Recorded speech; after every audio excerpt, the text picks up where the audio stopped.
jërë ngeen jëf yéen ñi safoo site internet bi di Buzz Actu 221 nuyu nañ leen bu baax jaajëfal leen ci kóolu tege sopp bi ak topp bi nga xamante ne rek yi nag ñu koy topp bu leen fàttee abonné di bës cloche de notification yi ngir mën a am yeneen i info. patriotes yi amu leen droit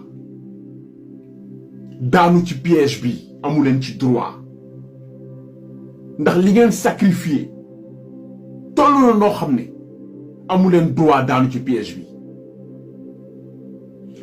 gis ngeen projet bi nga xam ne son excellence Bassirou Diomaye mu ngi ko porté ànd ci président Ousmane Sonko amul combat bu ko gën a màgg amul combat bu ko gën a màgg au niveau du Sénégal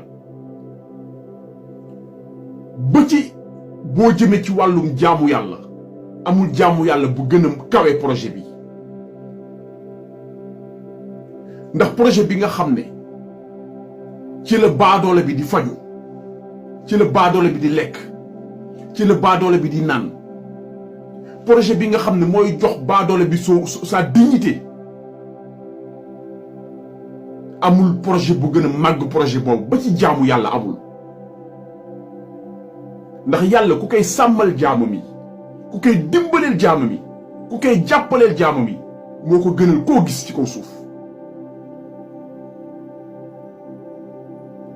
kon comprendre leen yéen en réalité lan ngeen doon xeex il faut que ngeen comprendre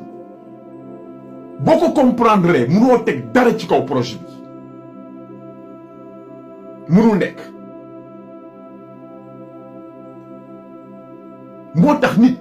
booy xeex am ku ñëw di la xeexle bala mu lay xeexle na xam yow lan ngay xeex ndax bu xamul lan ngay xeex ëllëg yéen ñaar da ngeen mujjee am problème seen biir parce que comprendre lu woon yow lan ngay xeex da nga ko neex rek mu ñëw dugg ci xeex bi wala nga wax benn phrase bu ko neex rek bu ñëw dugg ci xeex bi moo tax sunu borom mu ne bala ngeen may jaamu xam leen ma d'abord bala ngeen may jaamu kon projet bi comprendre leen lan mooy projet bi en réalité ku comprendre projet bi munoo teg dara ci kaw projet bi ndax jaamu yàlla bi gën a wér mooy projet bi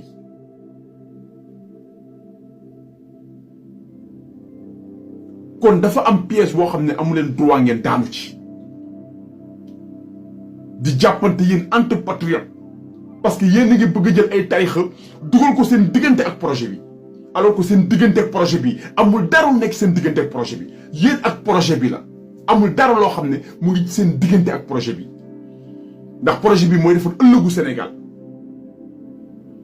projet bi mooy tax Sénégal kenn dootul yeewu naan aw ma dépasse projet bi mooy tax Sénégal kenn dootul xool sa doom mu feebar amoo loo ko fajee toog am naqaru xol projet bi mooy tax ñi nekk ci hôpitaux yi dem ci hôpitaux yi war a dialyse war a saytu seen yaram war a faju projet bi mooy tax loolu ñu bëgg ñu am ko kon comprendre leen en réalité lan mooy projet bi bu leen nangoo dugal dara seen diggante ak projet bi bu ngeen ko defee c'est parce que comprendre leen ko yéen en réalité lan moo tax ngeen doon xeex beneen bi ci topp ñu ngi titré ci journaux yi ne Chine may na Sénégal 27 milliards ñu leen ciy jaajëfal nit bu la defee lu baax gërëm ko mais en contrepartie 27 milliards yooyu nga xam ne ñu ngi ko titré ci journaux yi loolu la ñi àndoon ak Macky Sall loolu lañ doon fooye ñoom xool leen paradoxe boobu rek rien que Mamour Diallo rek 94 milliards ànd Tahirou Sarr teq ko ci suñu kees sàcc ko ci suñu kees 94 milliards compare leen 94 milliards ak 27 milliards ci Covid bi 1000 milliards la ñu saax-saaxi caxat-caxati ko comparé leen ko ak 27 milliards sëgëm ñoom Mamour Diallo nga xam ne ay sogom couteau lañu ñooy fooye ay 94 milliards kon Farba Ngom ñaata milliards la rawale Macky Sall ñaata milliards la rawale Amadou Sall ñaata milliards la rawale Aliou Sall ñaata milliards la rawale lii moo téye woon Sénégal ba Sénégal mënul dem dañuy jël alal bi nga xam ne ñëpp ñoo ko bokk alal bi war a defar hôpitaux yi équipé hôpitaux yi defar tali yi defar réew mi defar njàng bi ñoom alal jooju jël di ko pàccoo seen biir di ko séddoo seen biir tiim kees bi di ko lekk mel ni ay dëmb yu gis yàpp lii moo nekkoon Sénégal moo tax bu ma gisee 27 milliards yi ñu Chine jox man erreur sax la may def ma ne chinois yi de ñoom ñu ngi jàpp ne jox nañ ñu lu rëy te xamuñu ne ñi àndoon na Macky Sall ñoom loolu lañ doon fooye en réalité kon les patriotes enjeu yi nga xam ne ñoo nekk suñu kanam soxlawul division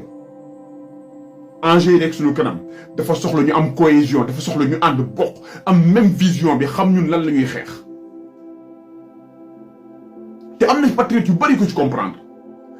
man dégg na ay patriotes yoo xam ne nee nañ bu Ousmane Sonko wootee sama sëriñ woote sama sëriñ day xaar waxuñu ko parce que dañuy tuutal seen sëriñ de déedéet dañ ko wax parce que dañoo comprendre en réalité lan mooy enjeu yi dañoo comprendre ne adduna bi mu ngi ci benn virage boo xam ne benn tournant bu décisif boo xam ne bu ñu comprendre le combat bi xeex ko léegi mais ça va être très dur pour les générations à venir ndax gor as gor moomul ñàkk mooy defloo nit ki loo xam ne du jikkoom moo tax ñu war a jàpp ci projet bi protéger ko nañu protéger projet bi te génn ci li ñu nekk xam ne combat bi gën a kawe mooy combat bi nii mooy projet bi